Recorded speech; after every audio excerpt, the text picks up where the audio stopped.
Hello and welcome to IndianTelevision.com's News of the Week. Let's take a look at this week's top stories. Ending months of speculation, Power News couple Sagarika Ghosh and Rajdeep Sardesai announced through their Twitter handles that they have quit IBN 18, CNN IBN. Sardesai and Ghosh, in email sent out to their colleagues, said that it was the toughest letter they had to send. Both were primetime anchors hosting India at 9 and Face the People respectively on CNN IBN. Rajdeep Sardesai and Sagarika Ghosh may be headed for Arun Puri's India Today group. While Sagarika is joining Living Media magazine India Today as editor-at-large, Rajdeep is reported to have got an offer to join the TV Today network, which he confirmed to IndianTelevision.com. Sources close to the India Today group, however, reveal that both Sagarika and Rajdeep have accepted the offers made to them. Their joining date is expected to be the 1st of August. BCCL President Corporate Development Sunil Lulla has quit the company to join Grey India as Chairman and Managing Director. Lulla has spent close to 9 years in TTN in various leadership roles. Prior to joining TTN, he was at Sony Entertainment Television as Executive Vice President for 3 years. And in his early days, he was Associate Account Director, HTA, now JWT India. Grant Investrade, which is a 100% subsidiary of Hinduja Ventures, paid the 10 crore rupee license fee to the Ministry of Information and Broadcasting this week. The group is now awaiting the MIB's letter of intent to apply for the WPC clearance. With this, the $100 million HITS Hinduja project will start rolling out.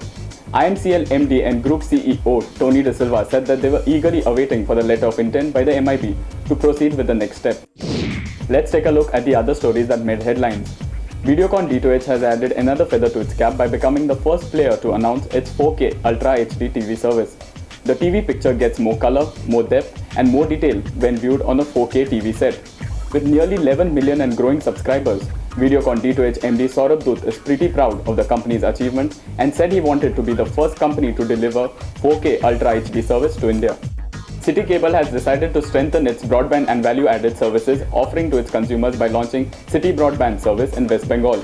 The MSO hopes to convert at least 10% of its consumer base to City Broadband service users.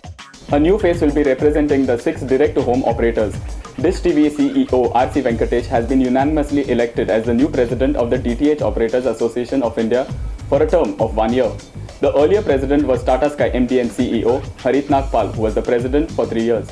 Star India has launched a 45-minute free seminar for marketers, planners and advertisers which claims to teach the various stakeholders the art of targeting their customers in a cost-effective manner to stay ahead of the competition.